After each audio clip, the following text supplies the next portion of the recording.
estamos começando agora aqui pela TV Assembleia mais um programa Personalidade.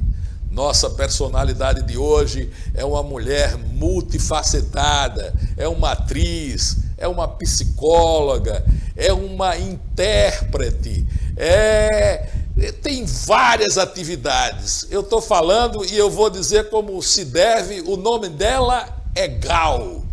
Gal Monteiro, grande prazer estar com você aqui no nosso Personalidade para a gente conversar um pouco e o alagoano conhecer um pouco mais da tua vida, da tua trajetória, né, que é tão bonita, tão expressiva e tão importante para o estado de Alagoas. Né? Um prazerzaço estar com você aqui.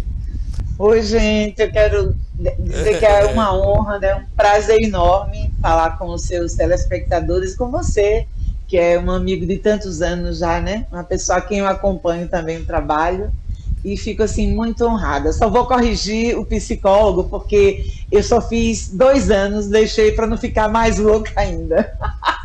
Mas cada um de nós, Gal, tem um pouco de psicólogo, né? E principalmente uma mãe de vários filhos tem que ser psicóloga louco, também, né? Tem que ser tudo. Mas é que eu me lembro de você, você fazendo psicologia. A gente vai falar sobre isso. Bom, aqui a gente começa bem do princípio mesmo, para a gente ver as raízes, de qual amálgama, de qual barro a gente é feito, né? É isso que interessa às vezes para o nosso telespectador, saber quem é a Gal, como é que foi, como é que começou, quem era a mãe, o pai de Gal, como foram essas raízes essas que determinam às vezes a vida da pessoa mundo afora, né? Então, como é, Gal?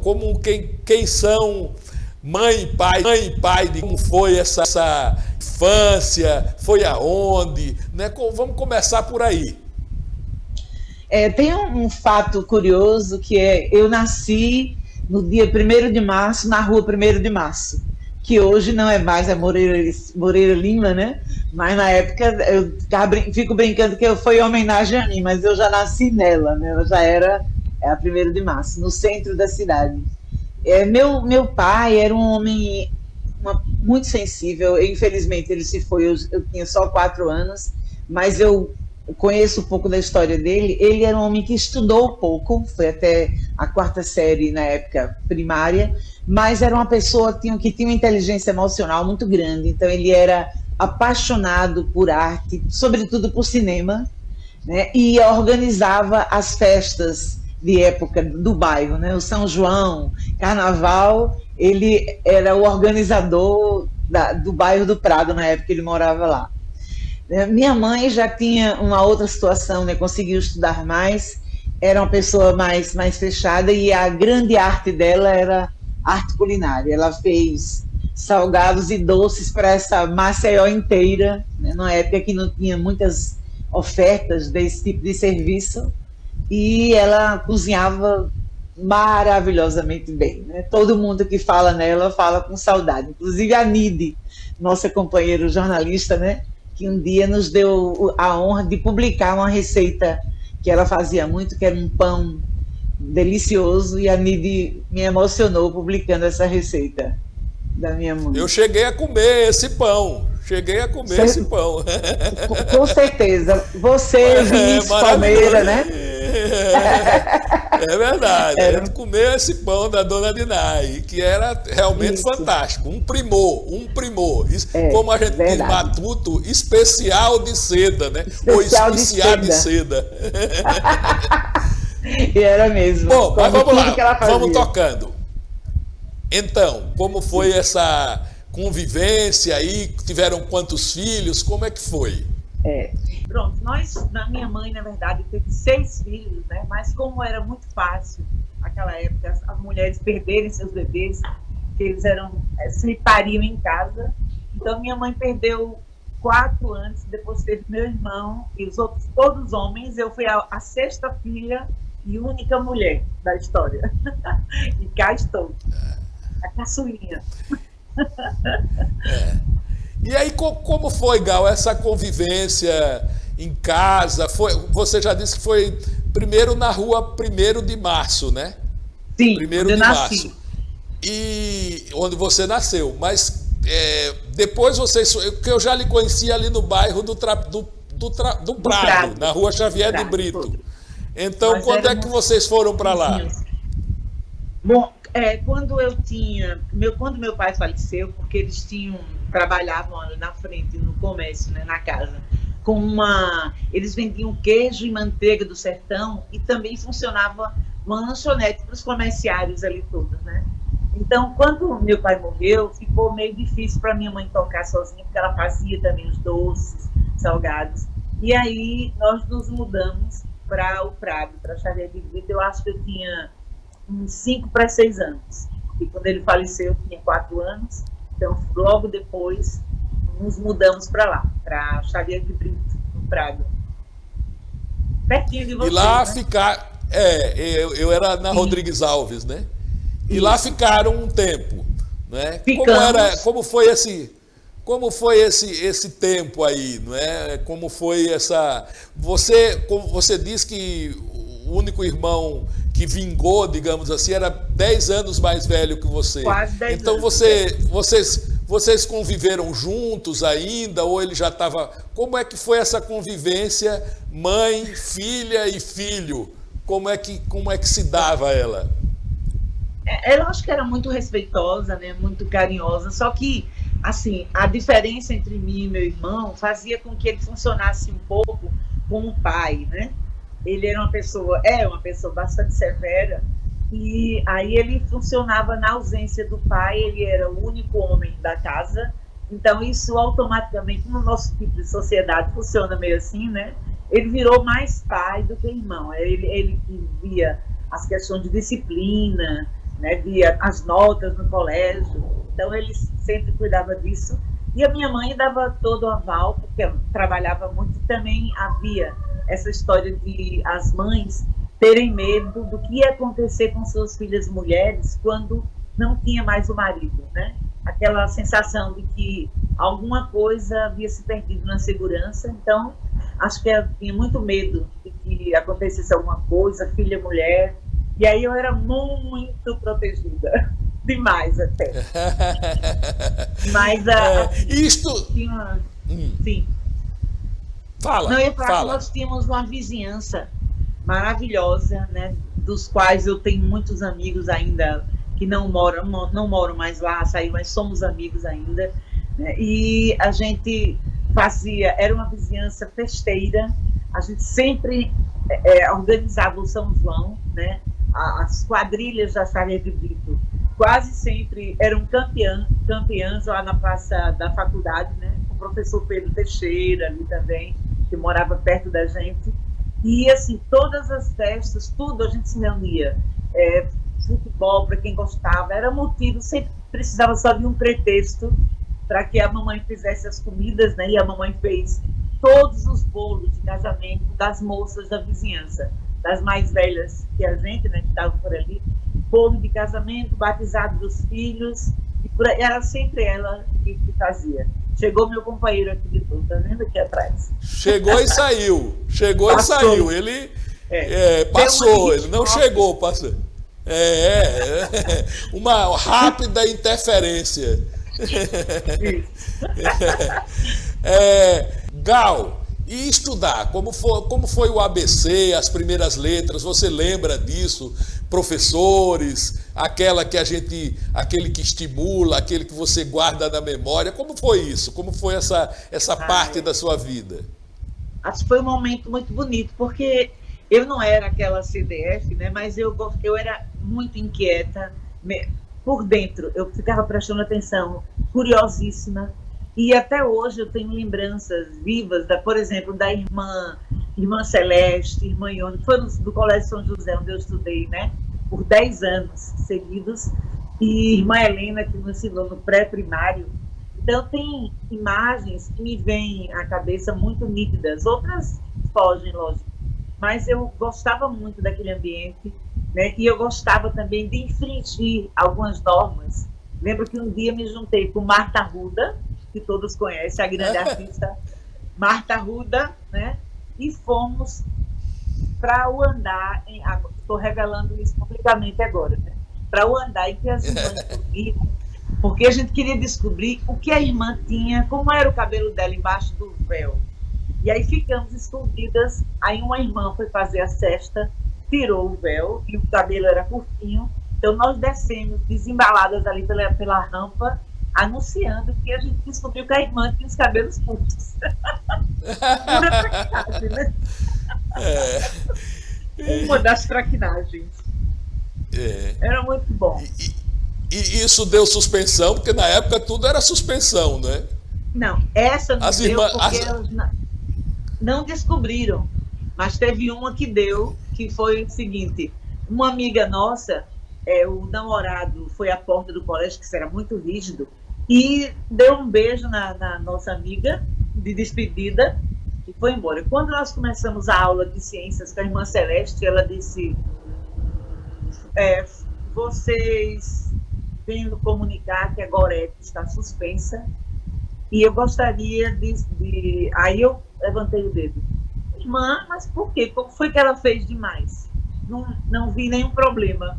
Aí ela disse: 0 para você. Aí eu tentei argumentar de novo, ela me deu outro 0. E aí foi 0. Tá? Eu era muito assim, a justiceira, sabe? Eu achava que ela estava sendo insuscitada e eu queria me manifestar. A outra vez a gente subiu nas carteiras para ver os garotos do colégio estadual ensaiando para a passeata do 7 de setembro. Da nossa janela a gente via os meninos. Então subimos todas ali, né? Aí entra a irmã e desce todo mundo aí. Quem estava? Aí eu levantei o dedo, e algumas, né? Aí suspensa. Outras não levantaram o dedo e eu fui inquirir por que só a gente estava sendo suspensa. Mas somos suspensa lá e em casa. Em casa fui suspensa também das atividades de lazer, né? Em casa trancada.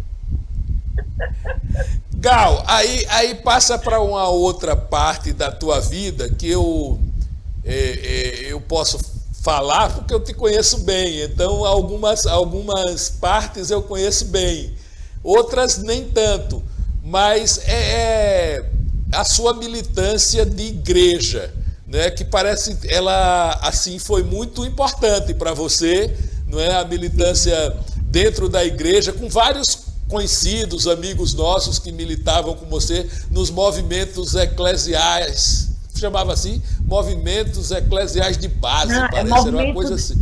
Movimento de jovens. Chamava movimento assim, de jovens. Movimento jovem. Porque nós, sim, eu militei muito tempo na catedral, né? Nós tínhamos nosso grupo de jovens, que se reunia semanalmente naquele mesmo dia, e havia a missa de jovens, não sei se você lembra, que tocava, apagavam-se as luzes da igreja, e tocava o Antônio Marcos. Eu tanto ouvia falar em ti, por isso hoje estou aqui. Aí a gente chorava, era uma coisa emocionante. E nós cantávamos, líamos o Evangelho juntos, ia para frente ler, tínhamos um coral.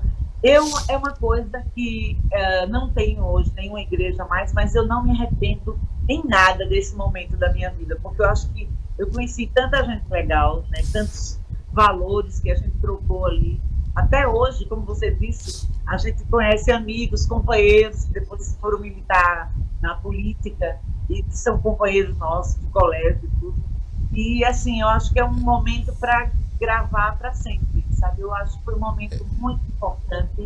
Inclusive, a arte aflorou muito nessa época, né? A gente fazia muita traquinagem de arte e era bacana, todo mundo junto, dividindo o alimento. Eu acho que essa coisa da solidariedade, de dividir as coisas, na naturalidade, na divisão, vem um pouco disso aí, né? Vem da minha mãe também, que era muito assim, meu pai. Minha mãe dizia que meu pai saía pela rua, se alguém pedisse a ele o sapato, ele doava. Era tudo assim. E de cumprimentar as pessoas da rua. E na igreja, eu acho que tem essa...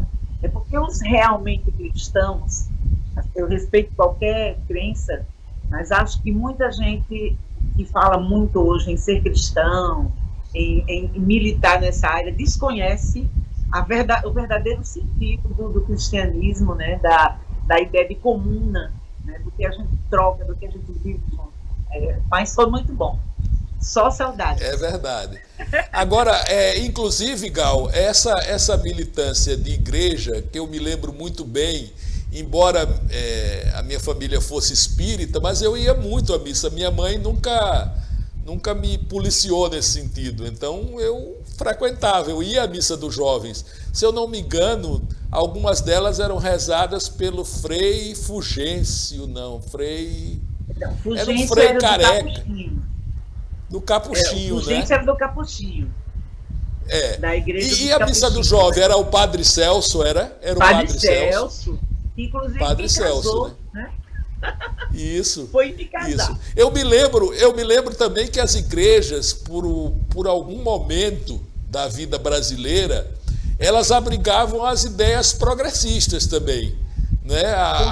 Elas foram defensoras, né, das ideias progressistas, e algumas, inclusive,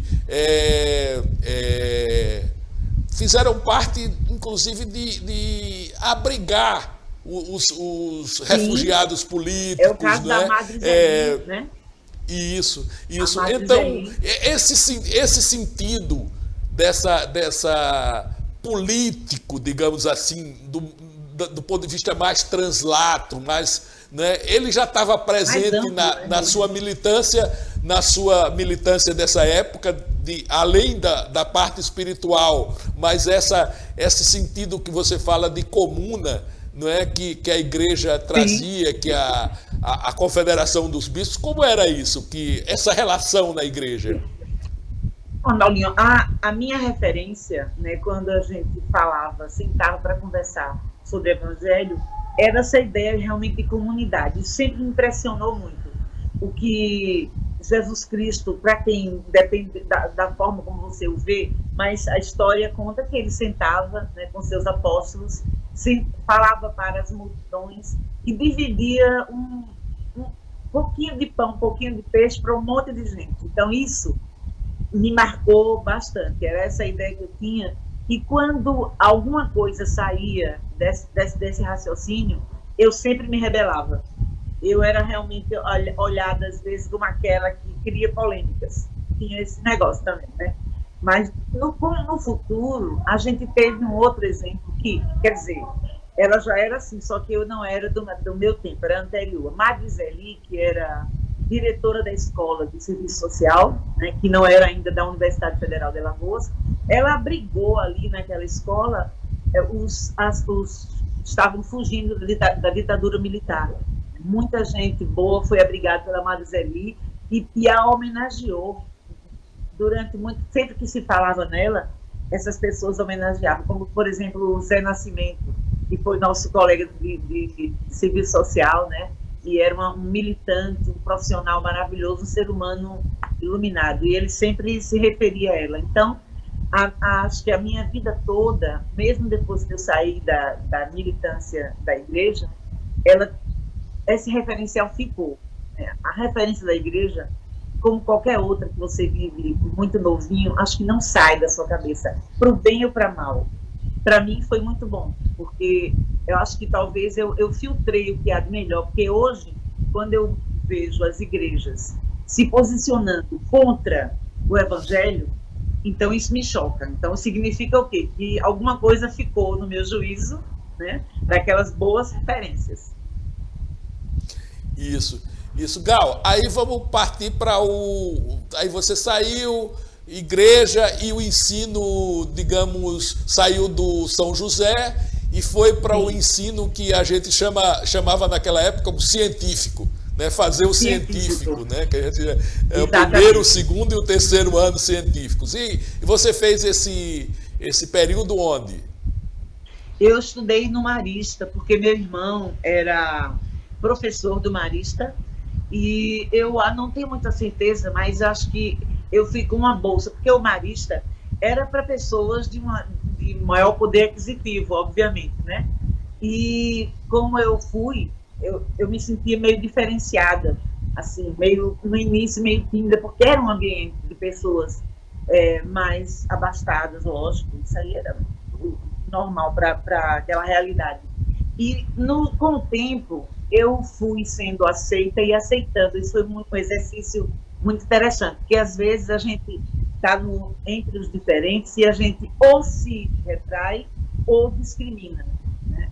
E acho que o Marista foi um período assim, muito importante na minha vida, porque eu não pertencia, do ponto de vista orgânico, àquele universo econômico e social, mas eu devia ter valores que eles reconhecerem e a gente trocava, assim como os outros colegas tinham. E a gente passou a ter um encontro que até hoje esse encontro existe, né? Anualmente, essa turma do Marista se encontra e, claro, as diferenças continuam muito presentes, né? Inclusive as diferenças políticas, você sabe. Você era desse período também, né? E você, sou da mesma Tomás, turma, né? Exatamente. Você era do C, eu era do B. Do C e você do A, do B, né? Do B ou do A? Eu era do B. O A era o mais comportado, o B mediano e o C era pá virada, né? Então, a reborréia, eu era da reborréia. Mas era maravilhoso. Eu também tenho muita saudade de tudo isso. Ainda hoje há esse encontro, nós vamos todo ano, né? Todo ano estamos lá com todas as diferenças, exatamente, com todas as, né? Mas estamos lá unidos por esse laço de amizade bonito, né?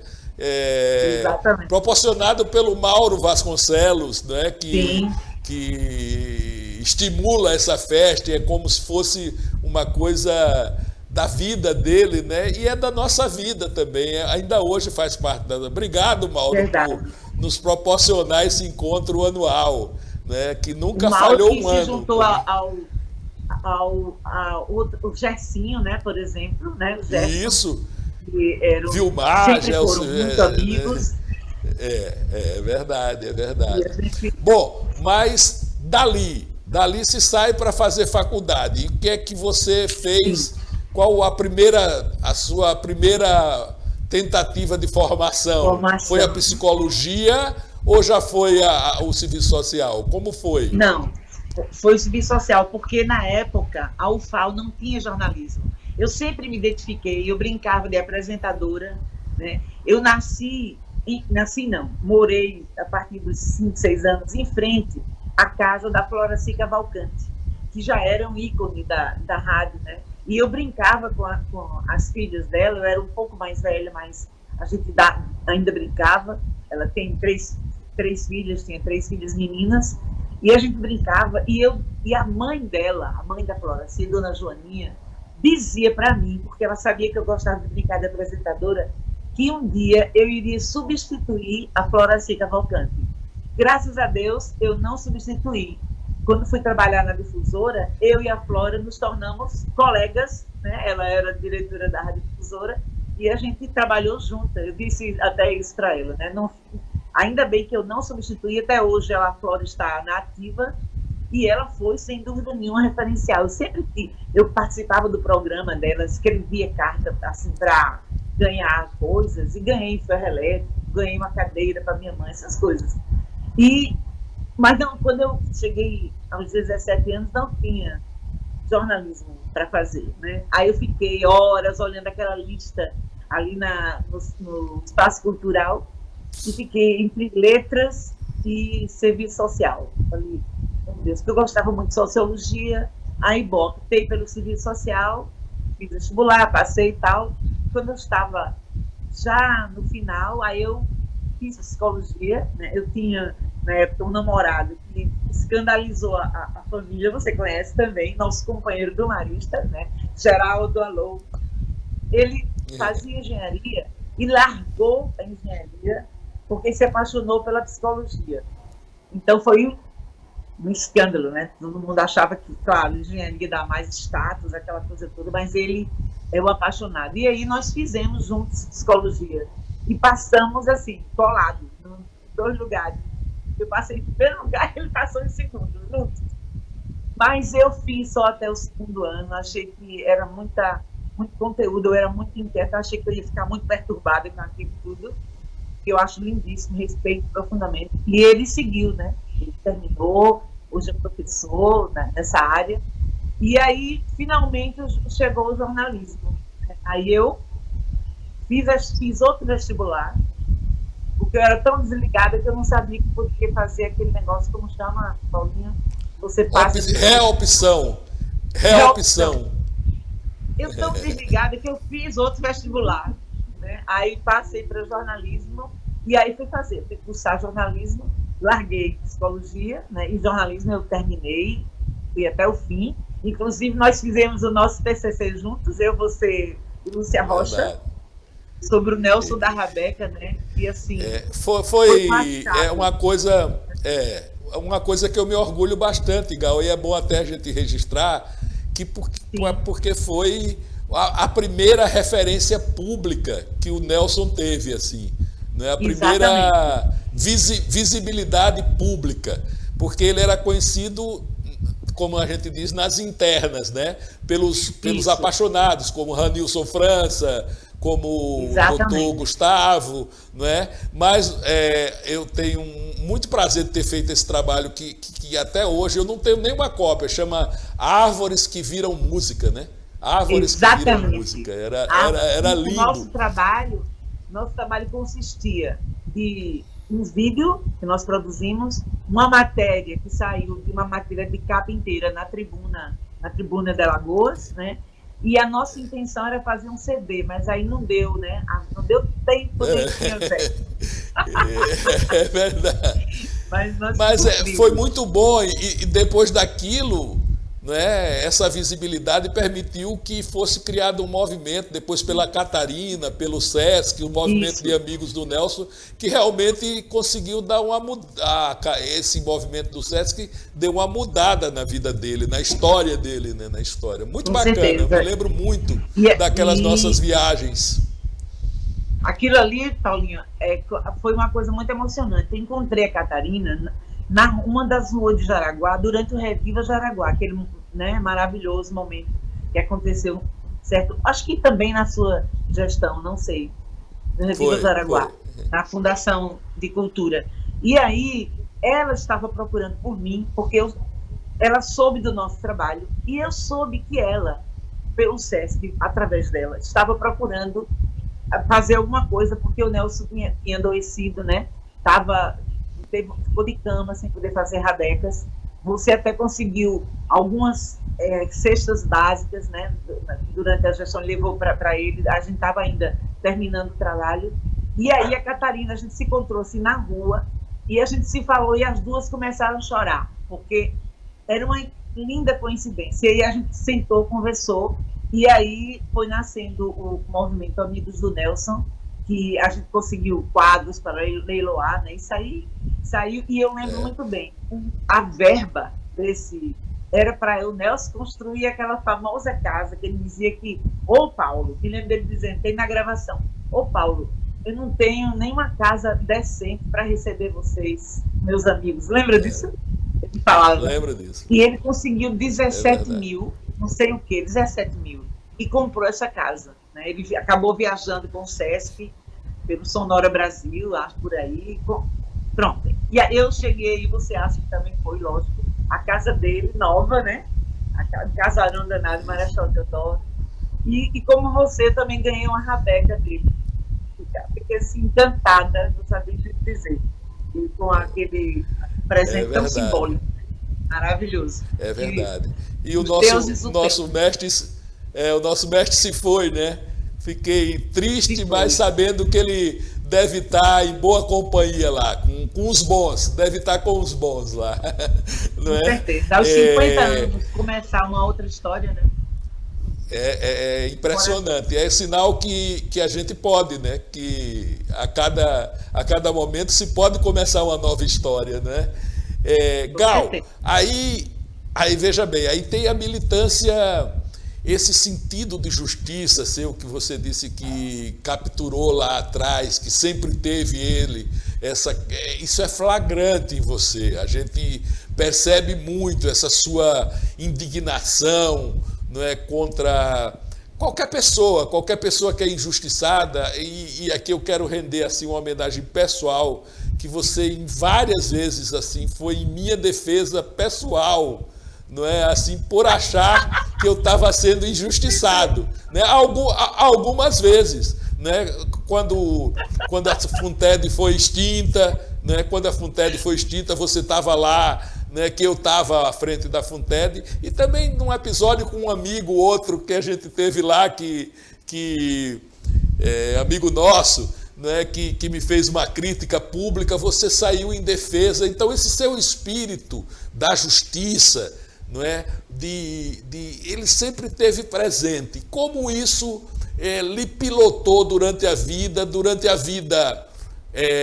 na universidade, que eu sei que você teve uma participação importante, e como lhe pilotou e pilota vida afora, porque eu sei que isso se mantém. É uma característica sua que você mantém, graças a Deus, né, até hoje, não é, sem arredar o pé disso.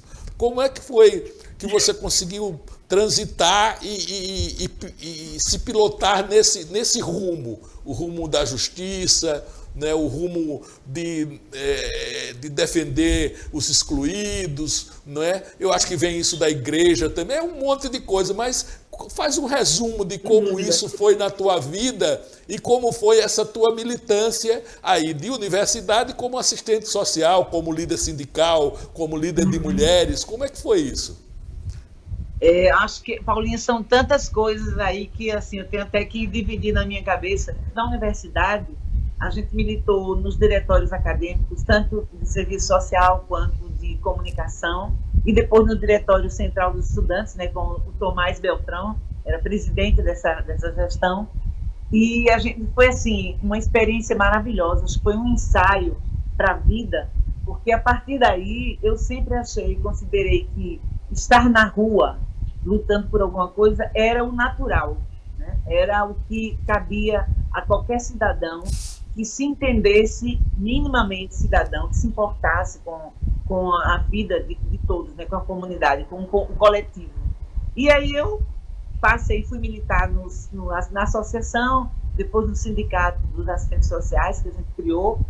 Militei menos no sindicato dos jornalistas, assim, fui mais coadjuvante, mas militava na categoria, né? Foi um momento, assim, também que eu fiz o que eu sempre quis fazer, que era fazer jornalismo.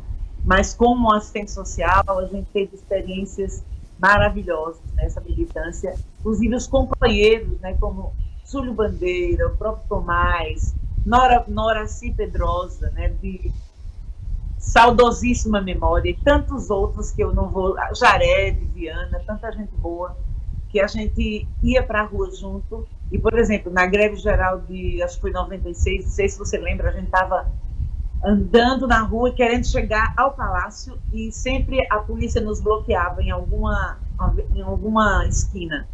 E aí a gente parou no lugar e nós começamos a cantar.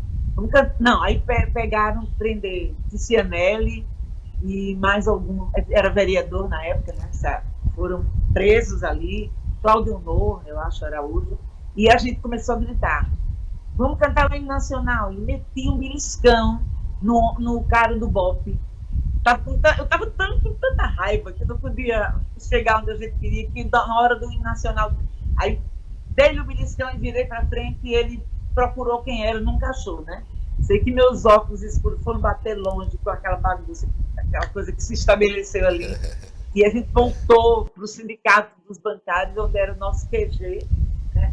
E eu lembro muito bem, eu estava assim, possessa, cheguei perto do polícia, todos perfilados, sérios ali, agarrei a beca dele e falei, cara, você também é trabalhador, a gente tá junto nessa, a gente não tem nenhuma arma aqui. Nisso, a Inês, né, que também já partiu, nossa companheira de luta, me agarra pela cintura e vem embora, Gal, me tirou dali, porque eu estava vendo a hora de eu ser presa também, né?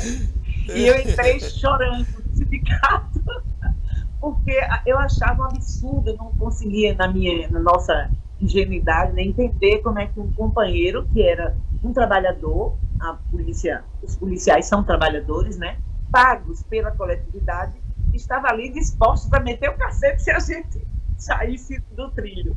Então, para mim, era incompreensível aquilo. E, assim, eu fiquei eu não media, né? Eu era muito mais impetuosa, lógico, e não media, passei de ser presa já, até com juiz também. E eleições, contagem de votos. É verdade, é verdade. Gal, você falou contagem de votos e agora só um parêntese aqui, eu me lembro como foram boas essas urnas eletrônicas, porque era uma bandalheira aquela contagem de votos manual, né? A gente via tanta injustiça, tanto voto sendo passado para quem não devia, né? Votos, às vezes, um candidato que a gente chamava poca-urna tinha 100, 200 votos, sumia tudinho e ia para outro candidato como um piscar de olhos ali, né? Exatamente. E a gente, às vezes, via... As urnas dele engravidavam, né? É verdade, é verdade. Desse vereador engravidavam, botava tanto filho ali. É verdade, é verdade. Então, mais uma vez, vamos defender aqui as urnas eletrônicas agora, né? Vou aproveitar para defender as urnas eletrônicas, esse ataque que fazem ela é total. É verdade, é verdade. Foi um avanço muito grande.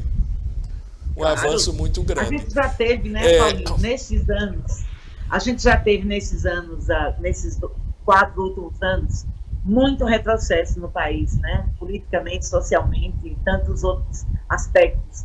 E você voltar ao voto escrito no papel é um retrocesso, a gente volta às cavernas, porque o voto eletrônico é uma conquista da tecnologia, né? Uma conquista da democracia. E está provado, né? Tem países que copiam a nossa tecnologia, que querem ver como é que faz, estão ali na janela para imitar esse nosso avanço. Países do chamado primeiro mundo, que eu não gosto muito dessa denominação, mas eles estão de olho, enquanto a gente aqui tem um pequeno grupo que se diz defensor da democracia e quer voltar no tempo, né? Voltar à ditadura militar, voltar a ter voto escrita no papel. É um absurdo isso aí. Acho que a gente deve se unir de todas as formas para impedir que esse retrocesso aconteça, porque não há nenhuma prova até hoje, depois que elas foram instituídas, de que houve fraude com urna eletrônica. Não há. Pode haver falhas na urna, ele substitui, mas nunca houve, pelo menos que a gente conheça, né, nenhuma prova de fraude, ao passo que você já citou aí o vereador Poca-Urna, que era um cabo que as urnas saíam grávidas, danada. É verdade. Mas, olha, você também militou no movimento de mulheres e foi responsável pela criação aqui, você junto com Thaís Normandi, com Nidi Lins, com Rita, minha esposa, Jared, Alba Correia, da União das Mulheres de Maceió. Como foi essa militância no mundo machista, não é? Desbravando os direitos femininos? Como foi? No começo eu falei que você era múltipla e vai ser difícil abranger todos os seus aspectos, assim, mas vamos falar um pouco aí dessa militância que é muito importante, numa época em que não existia Lei Maria da Penha, que vocês recebiam muitas denúncias e iam apurá-las, inclusive, sofrendo, ficando acuadas, às vezes, nos departamentos policiais, quando iam falar por uma mulher ou outra que tinha sido agredida. Como foi militar na causa feminina durante esse tempo? Eu acho que também foi outra experiência muito rica, Paulinho. A Thaís, né, Thaís Normandi, que era a nossa primeira presidente da UMA, da União das Mulheres de Maceió, e tantas outras mulheres valorosas que compunham aquela diretoria, né, a primeira diretoria da UMA.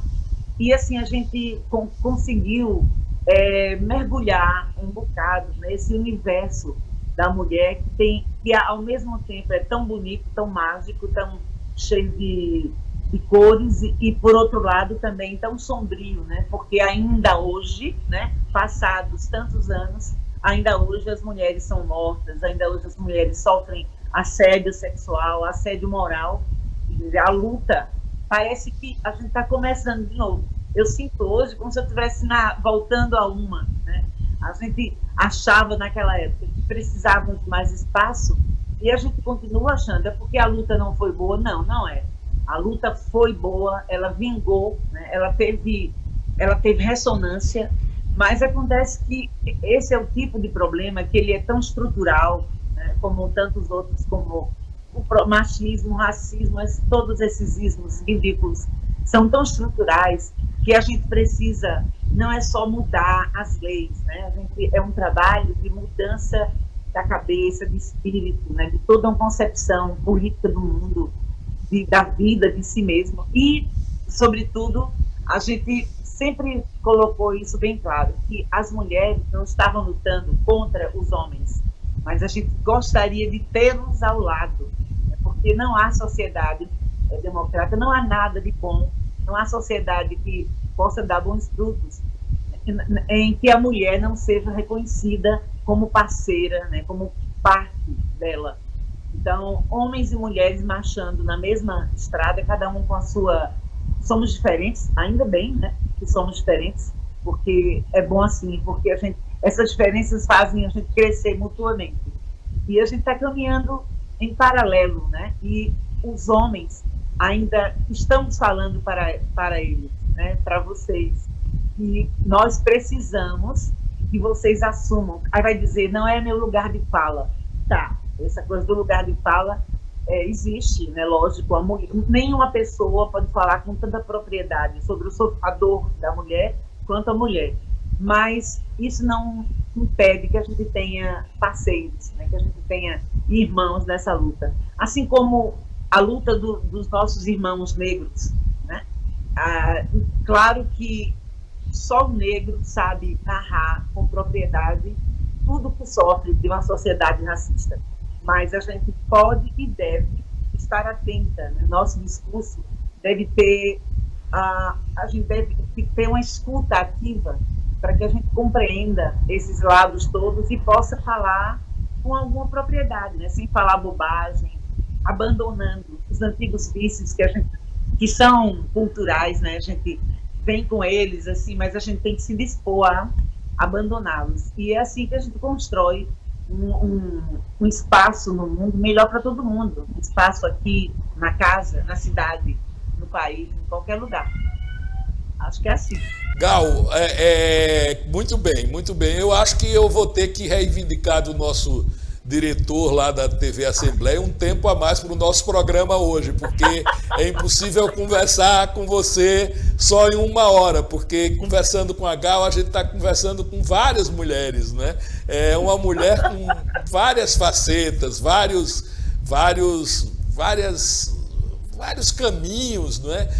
Múltipla, como eu disse. Então eu vou reivindicar lá com o nosso Fragoso, 1h30 de programa. Eu quero continuar com esse programa hoje. Vou reivindicar para ele aí que a gente consiga fazer isso. Eu acho que ele vai ter essa sensibilidade. Porque agora eu quero um pouco ilustrar isso com algumas fotos, né? Para a gente ir conversando, e depois ainda tem um lado profissional que eu quero que a gente aborde.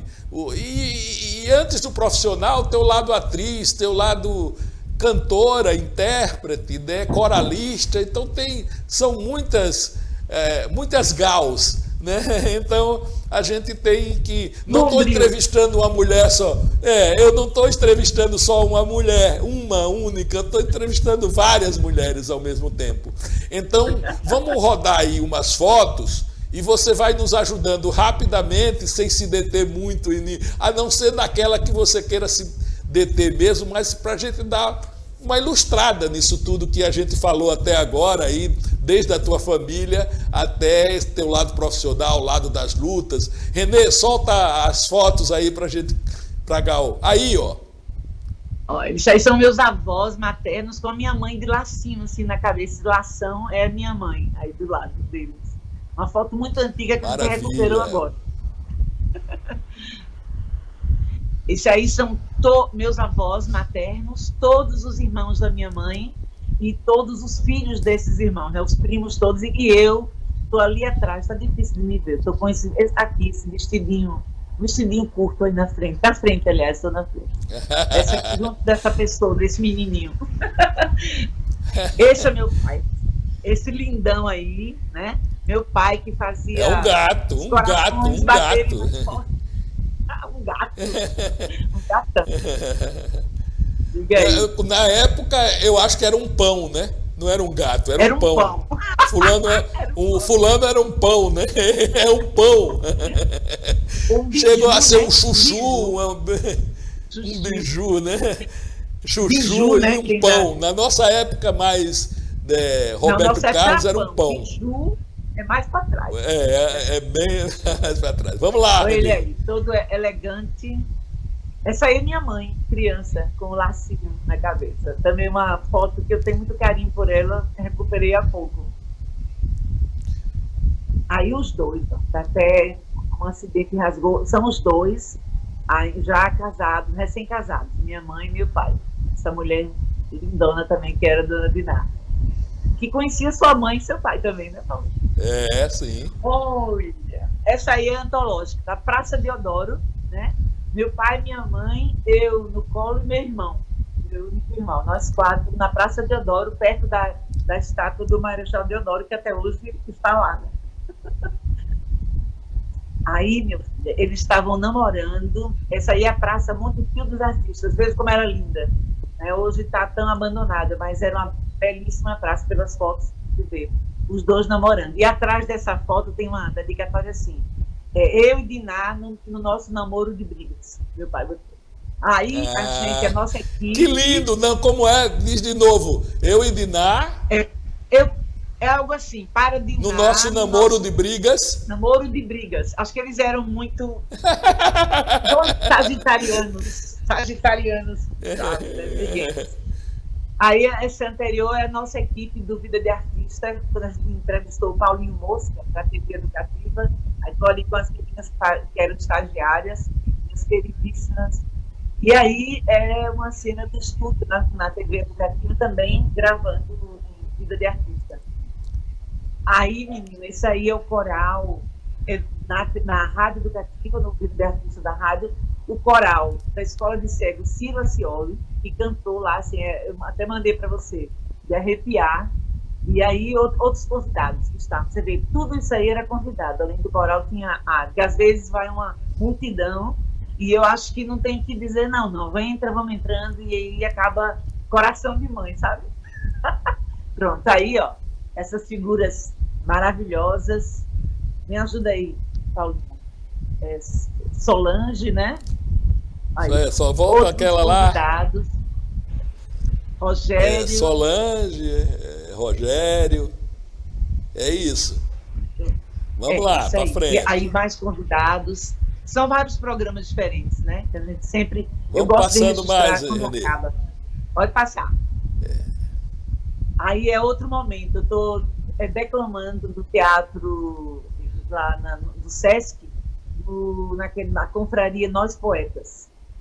E aí foi um prêmio que a gente ganhou, o prêmio dos que mais me orgulharam, que foi Identidade Alagoana, um movimento maravilhoso que tem aqui, a gente recebendo esse troféu simbólico, mas que me deixou muito orgulhosa. Esses aí são os companheiros de um curso que eu fiz no Sesc, de escrita criativa. Eu sempre quis fazer esse curso, saber quais eram as marcas da escrita criativa, e a gente fez isso aí. Gente boa pra caramba. Aí, nosso amigo querido Alinaldo Barros, né, Socorrinho, e a gente, numa visita, fizemos a ele, antes dele ser resgatado, né, Paulinho, daquele abrigo horrível, e ir para uma casa e viver dignamente. Aí é uma reunião do Conselho Municipal de Políticas Culturais, estou falando ali no final.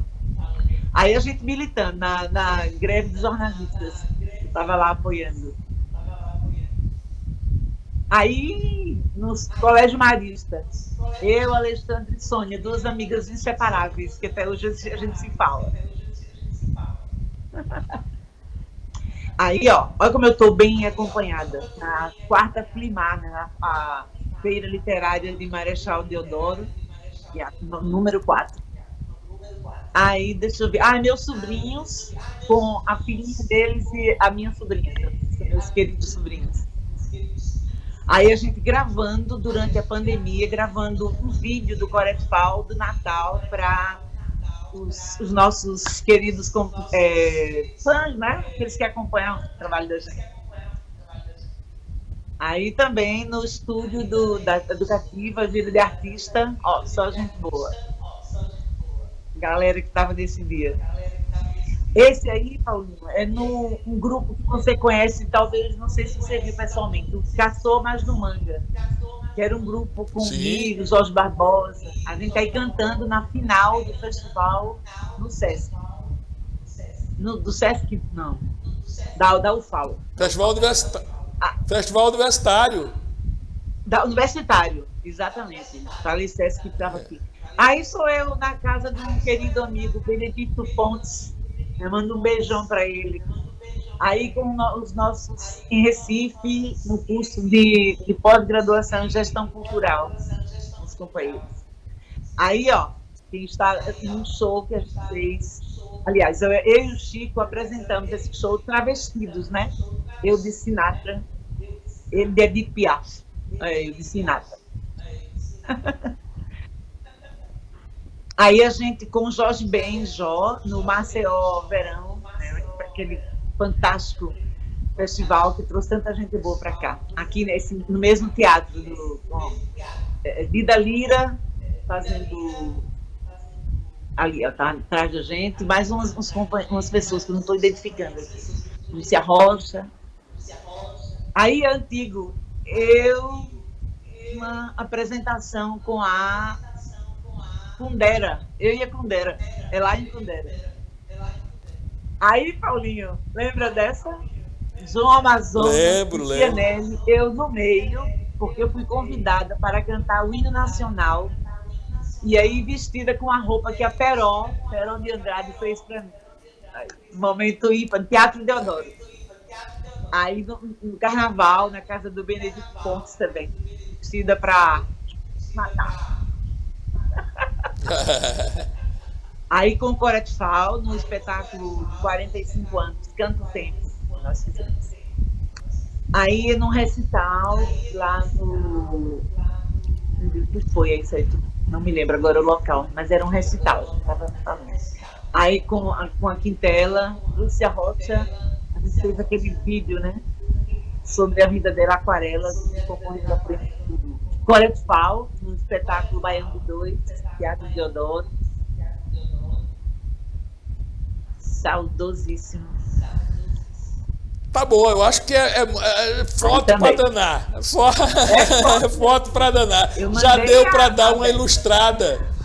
Já deu para dar uma ilustrada boa, né, em tudo que a gente falou, né? Mas agora, continuando com a minha reivindicação lá com o nosso diretor Fragoso, né, de saltar para 1h30, viu, Renê? Vamos tentar convencer o Fragoso disso aí, mas vamos gravar o programa. Se ele quiser, corte, como diz a história. Eu fiz isso, Paulinho. Exatamente isso. Então é o seguinte, falar um pouco também, né, antes de tocar no lado profissional seu de agora, né, da tua militância profissional agora, que é no rádio, na TV, com o teu programa, falar um pouco do teu programa mais, né? Vamos falar um pouco também da vida, da Gal mãe, né? Ao contrário da sua casa, que tiveram vários homens e uma só mulher, você é mãe de um homem só e várias mulheres, né? Então, quem são essas meninas, né?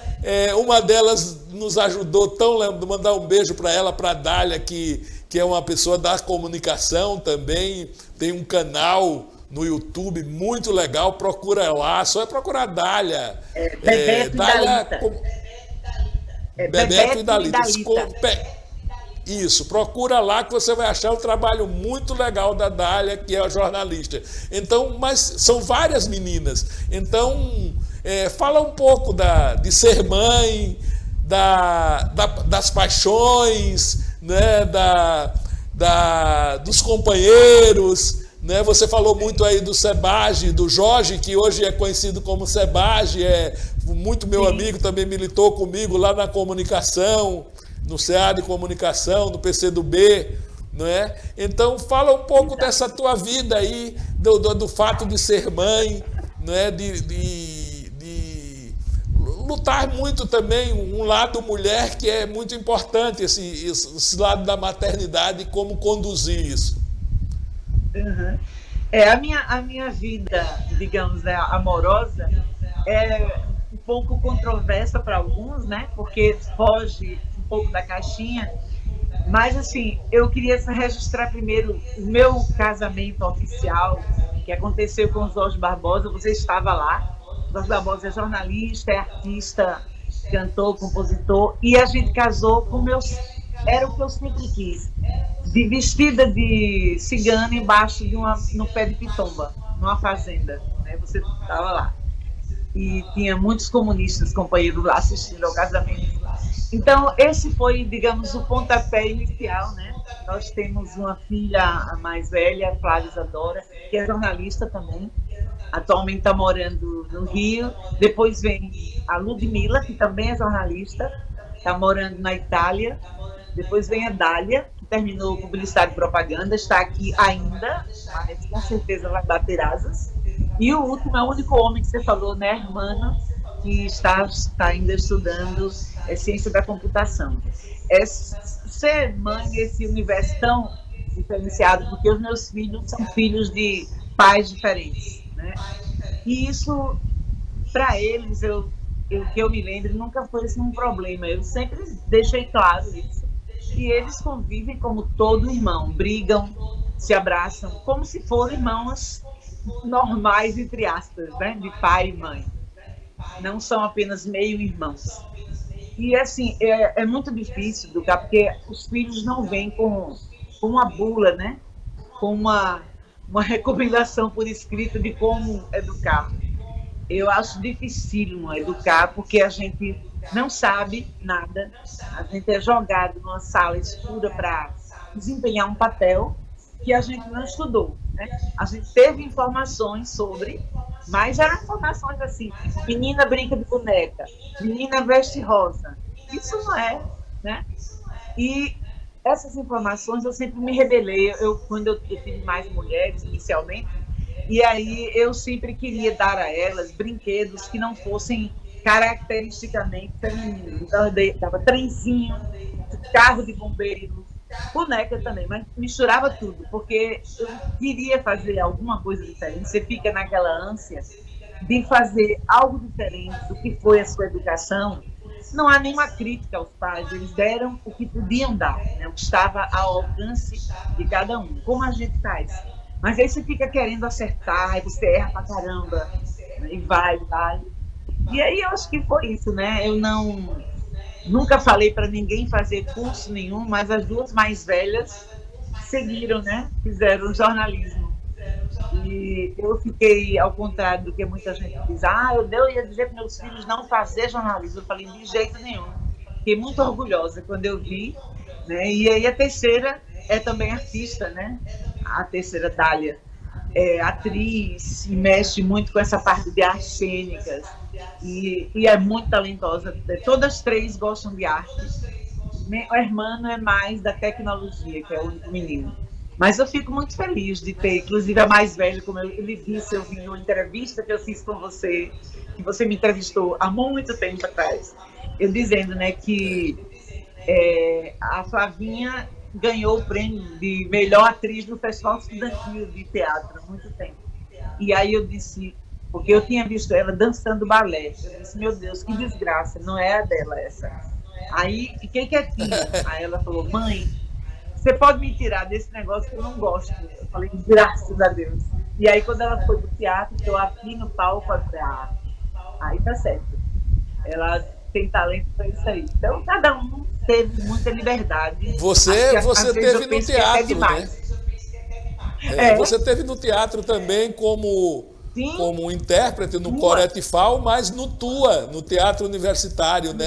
E na parte do TUA, que foi mais o TUA na rua, né? Porque o TUA teve uma parte quando eu peguei mais de palco, mas você participa do Teatro Universitário na rua, capitaneado pelo Sávio Almeida, né, dirigindo, né, fazendo os espetáculos, essa experiência de teatro de rua. Então as meninas têm a quem puxar, né? Tem.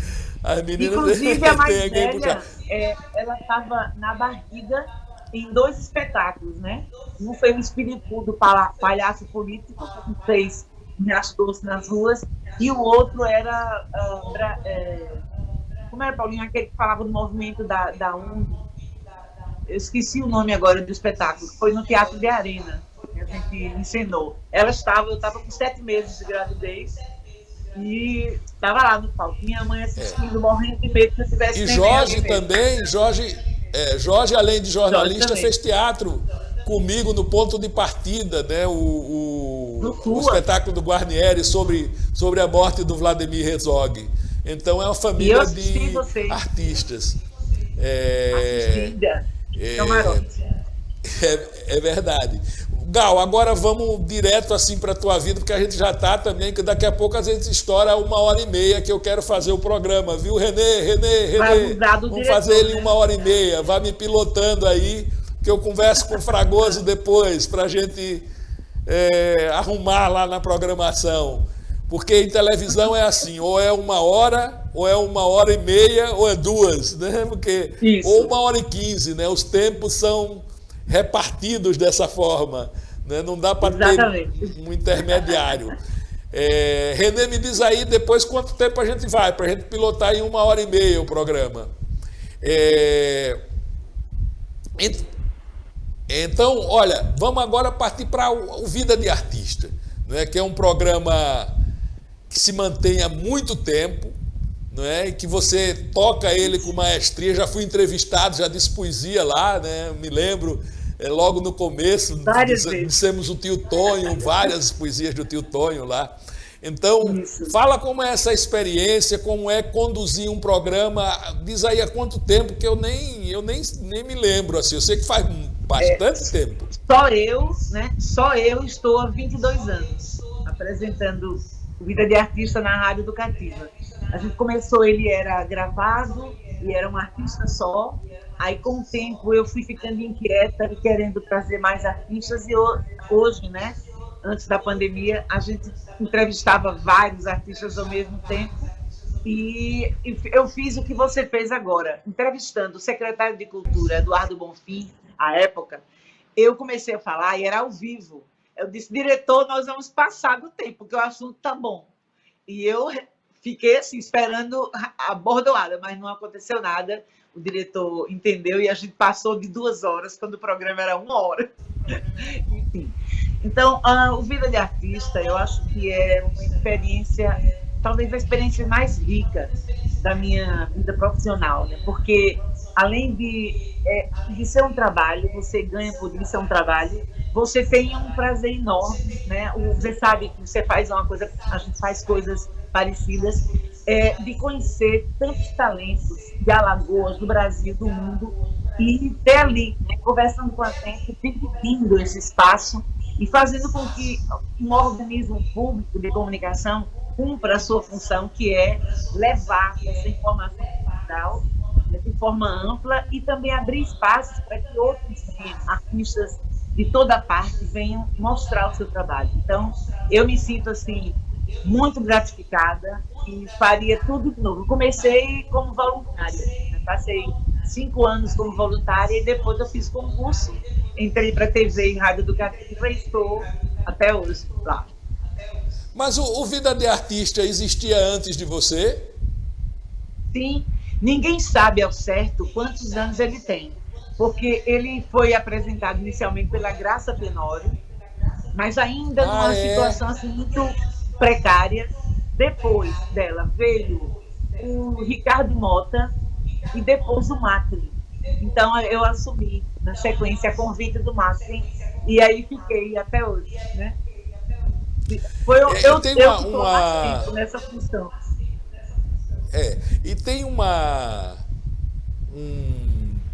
Vida de Artista, a um certo momento, ele deu um salto para a televisão. Ele teve um período que ele foi para a televisão. Como é que foi essa experiência? E fala, depois a gente vai colocar um trechinho aí dele na televisão. Mas fala como é que foi primeiro. Como é que foi sair do rádio? Porque o rádio você lida, você não lida com câmera. Você está aqui, é uma coisa mais intimista, mais, né, você está ali, a pessoa não lhe vê, né? Só tem contato com a tua voz, que a sua é fenomenal, né? Adoro a sua voz. Então, mas a TV é outra coisa, você vai ter que lidar com as câmaras, não é? com os cortes, não é? E como foi essa passagem pela televisão? Olha, Paulinho, eu sempre quis fazer o Vida de Artista na TV. Eu achava que, apesar de minha grande paixão ser o rádio, eu tenho paixão pelo rádio desde criança. Mas aí eu achava que ele tinha uma importância na TV, porque a minha ideia era a gente ir para a casa dos artistas e mostrar a coisa de forma muito orgânica. O artista, enquanto cidadão, enquanto artista, ao mesmo tempo, enfim. E aí a gente conseguiu fazer durante um tempo. Depois a gente teve problemas de estrutura, de verba, né? E tem até hoje, infelizmente, o ZP. E aí a gente começou a fazer em estúdio, mas no início a gente ia com 2 câmeras, ia para casa. Eu adorava, porque para mim, eu não ensaiava nada, nunca tinha escrito, tinha uma referência.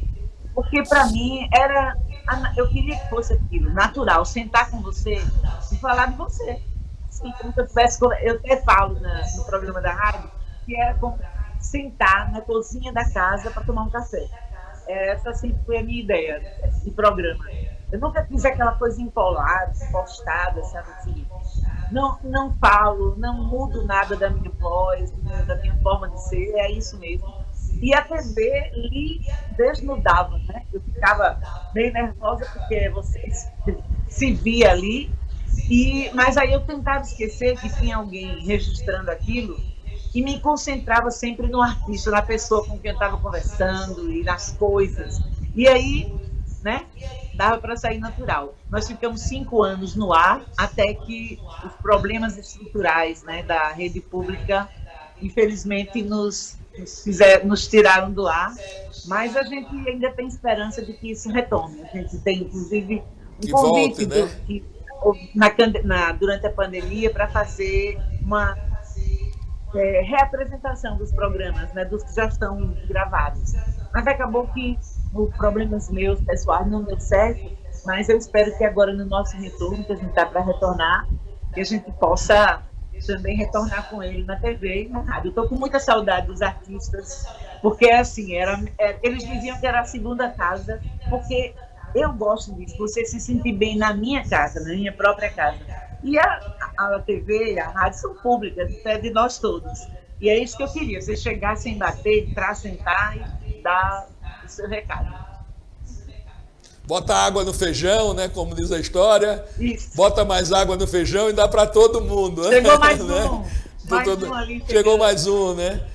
Bem nordestino, bem alagoano mesmo isso. Então, assim, Gal, vamos... Sim, desculpa. Diz, fala. Não, um episódio que aconteceu que eu achei muito interessante. Eu estava no ar, ao vivo, e as pessoas ligavam. Tinha uma pessoa que ligava constantemente, conversava. E um dia me ligou um rapaz completamente embriagado. E ele dizia: Gal Monteiro, boa noite. E aí, boa tarde. Eu digo: meu Deus, e agora? O que vai ser? Aí ele virou para a galera, ele estava num bar, bebendo. Virou para a galera e falou: galera, dá boa tarde para Gal Monteiro. Aí a galera do bar disse: boa tarde. Eu falei: Jesus, o que é que eu faço? E aí eu fui contornando aquela pessoa, né? Dizer muito obrigada. E realmente fiquei encantada, porque era uma coisa muito sugênita de acontecer. Fiquei com medo de se eu não ia dar conta de contornar. Mas foi maravilhoso. E aí o bebinho deu tudo certo, deu um recado. Você estava ouvindo a gente, eu fiquei encantada. Olha, vamos ver um pouquinho então, vamos ver um programa desses. Eu acho que é um programa com o Naldinho, se eu não me engano. Vamos dar para ver como é que era.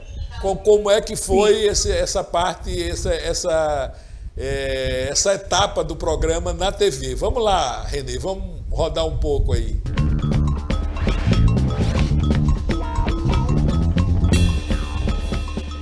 Voltamos conversando com o Naldinho, falando sobre as andanças pelo velho mundo.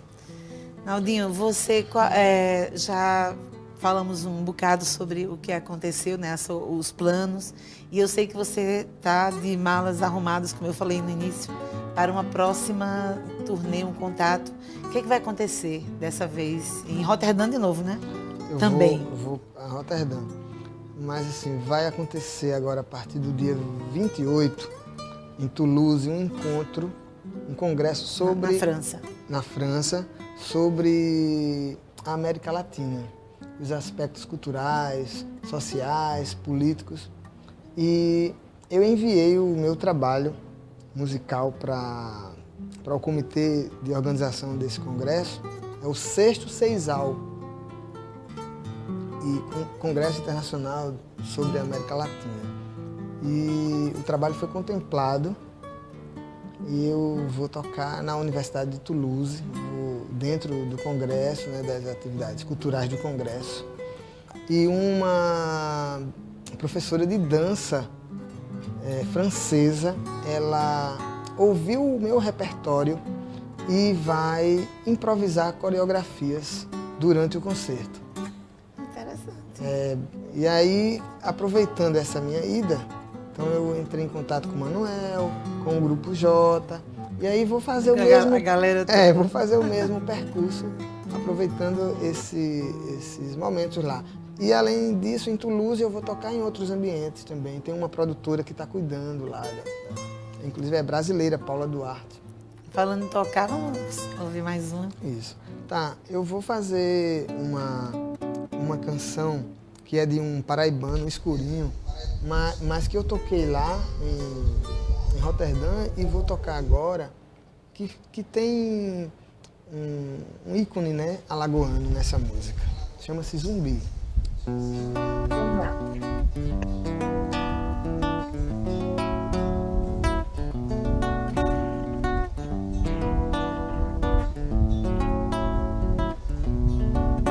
Antes que a faca corte, zumbi. Maravilha, Gal, maravilha, né? Que bom. E que bom que hoje com a tecnologia esse registro fica, né? Por exemplo, eu lá no meu outro programa, no Alagoas Arte e Cultura, que já tem 15 anos também, tem um acervo grande aí de várias entrevistas, pessoas que inclusive já foram, não é? Mestre Juvencio, né? Tantos, Marcial Lima, tanta gente que passa e isso fica. Com as condições técnicas de hoje, a gente consegue que isso seja um arquivo para o futuro, para a pesquisa. É muito importante que a TV educativa, que o IZP retome, continue, claro, com um programa de rádio, que eu acho fundamental o rádio. Você ouve rádio em qualquer momento, né? Você está no banheiro, ouve rádio. Você está dirigindo, ouve rádio. O rádio é muito presente na vida das pessoas ainda, né? Não conseguiu morrer nunca, né? Porque por causa dessa onipresença dele, ele está sempre pertinho de você. Já a televisão, você tem que parar um pouco para vê-la. Mas a TV é muito bom por causa da questão da imagem. Você registrar a imagem dessas pessoas, não é? Registrar esses grandes artistas como o Naldinho, que você está fazendo a entrevista. Parabéns pelo programa e faço votos de que ele volte logo, né? Que eu tenho um concorrente na praça, porque sem concorrente não dá para crescer também. Tem que somar. Somar, mas a gente tem que ver, né? Por exemplo, o programa tem um formato muito bonito, não é? Muito bem cuidado do ponto de vista da imagem, moderno, muito legal mesmo. Parabéns. Esse daí, Paulinho, esse daí já estava no estúdio, né? Você vê que tá esse estúdio não estava mais na rua. E tem esses móveis, a gente saímos com a diretora, na época, a Clarissa, diretora de TV, e fomos para um lugar que vende móveis usados, um brechó de móveis, um negócio desse, um antiquário, e compramos aquilo, pintamos, tudo para economizar, porque não tinha como, né? A Vânia Oliveira me deu uma mesa feita de papelão, e um outro artista tem uma estátua lá, uma escultura, e foi esse que a gente compôs no estúdio, porque não tinha como comprar nada. Então, Gal, olha, a gente passeou aí pela tua vida toda, eu acho, parte dela, não é? Porque toda é impossível, como eu disse, tua vida, não é? São várias em uma só. Eu não sei como você consegue administrar isso, pelo amor de Deus. Chega a dar uma agonia, porque você sempre está disponível. Você sempre está disponível. A gente chega assim com um projeto, você topa na hora. Eu digo, onde a Gal vai arranjar tempo por Jesus para fazer mais essa coisa, né? E aí você faz e dá conta e vai fazendo sempre, né? Então, lhe parabenizar por esse percurso, né, de vida tão profícua, né, tão proveitosa para Alagoas, não é? É uma vida proveitosa. Por isso que você está aqui no Personalidade, né? É porque você realmente é uma personalidade nossa, não é? Você deixou e tem deixado a sua marca, como a gente diria, para falar um termo bonito, a sua marca indelével, né? na vida alagoana, e espero que essa marca continue por bastante tempo, que a gente esteja... Eu, pelo menos, sou um pouco mais velho que você, mas pouquinha coisa. Mas quero estar com você muito tempo ainda, né? Quero que a gente faça uma entrevista daqui a 50 anos, a gente revisitando tudo isso. Vamos marcar? Marcado agora, daqui a 50 anos, a gente estará fazendo mais uma entrevista aqui, Gal e Paulo Poeta, no Personalidade. E lá no Alagoas Arte e Cultura, a gente vai fazer também, que eu já fiz com você, e quero ir também de novo no Vida do Artista, Vida de Artista, quando ele voltar à televisão. Quero estar lá também daqui a 50 anos. Vamos marcar isso agora, nesse dia, pactuar isso. Bom, Gal... E levando um cuidador junto, né? Não, a ciência está evoluída. A gente vai estar pinotando, como diz a história. A ciência evoluiu bastante. Um amigo meu, amigo nosso, que é o Eduardo Bonfim, um dia desse me disse, Paulo, o homem de 200 anos acabou de nascer. Quer dizer, o homem que vai viver 200 anos acabou de nascer. Então, é verdade, né? É verdade. A gente está vivendo mais. Quem diria que a gente com 60, eu estou com 64, a gente produzisse como produz hoje? Era impensável isso antigamente, né, Gal? Era impensável. As pessoas terminavam a sua vida produtiva muito cedo, aos 50 anos as pessoas já estavam velhas, já estavam... Não é? Hoje não, você está em plena atividade. Não é? Então, deixar aqui as nossas câmaras, né, que são hoje bem regidas aí pelo nosso Renê, que mora lá no Salvador Lira, né? Eu estou aqui na Cruz das Almas, e você está onde agora? Jatiuca. Então a tecnologia nos permite isso hoje em dia, né? Então, deixar aqui as nossas câmaras para suas despedidas, e um beijo no seu coração, porque nós, Alagoas, ama a Gal Monteiro. Ô, Paulinho, então eu me sinto assim muito feliz, né, em poder, assim, não só estar no seu programa, reconhecendo todo o seu trabalho magnífico esses anos todos, mas pelo fato de ser reconhecida por você como uma pessoa que importa, né? Porque às vezes a gente não acha grandes coisas, a gente é só como diz, o cocô da mosca do cavalo do bandido. Mas aí que a gente possa fazer o mínimo para juntar todas essas coisas, né, e ter alguma coisa útil. Eu agradeço muitíssimo a TV Assembleia, ao Renê, que está aí fazendo literalmente uma triangulação, né, com a gente de informação. Nós estamos no triângulo aqui. E quero também desejar a você vida longa ao seu trabalho, vida longa a você, e que Alagoas possa ter muita gente boa, e que aqui nesse espaço você possa trazer gente muito boa, muito melhor do que eu, muito mais interessante, porque Alagoas merece, né, receber essa visita. Ah, que bom, Gal, que bom. Olha, eu vou deixando vocês por aqui com essa entrevista maravilhosa, que nós estouramos o tempo, mas uma entrevista fantástica com Gal Monteiro, conhecendo um pouco mais da vida da Gal, né? E essa mulher fascinante, a mulher militante, a mulher artista, a mulher mãe, amante, né? Uma mulher que viveu e vive plenamente a sua vida em todos os aspectos. Então, um beijo no coração de todos, assistam às nossas reexibições e até um próximo programa.